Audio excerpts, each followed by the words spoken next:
Hey guys, and welcome back to this channel. In this video, I'll be showing you guys how you can copy and paste color codes from like a picture on Dress Impress. So I use this color picker and I want to recreate this dress, for instance. So I'm just going to get the green from here. I'm just going to copy the hex code but without the hashtag.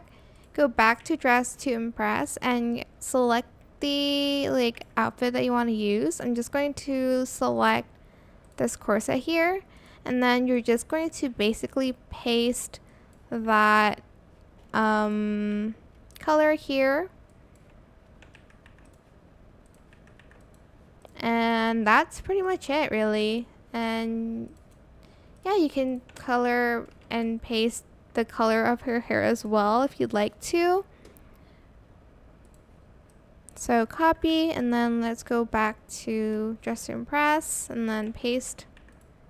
And that's it. I hope this tutorial was helpful for you guys. Don't forget to like, comment, share, and also subscribe to this channel if you haven't done that already. If you have any more questions about this video, just leave it in the comment section down below. I will try my best to answer them all for you guys. And if you found this video helpful, please click the thanks button as well. That is it for this video. Thank you so much for watching. Bye!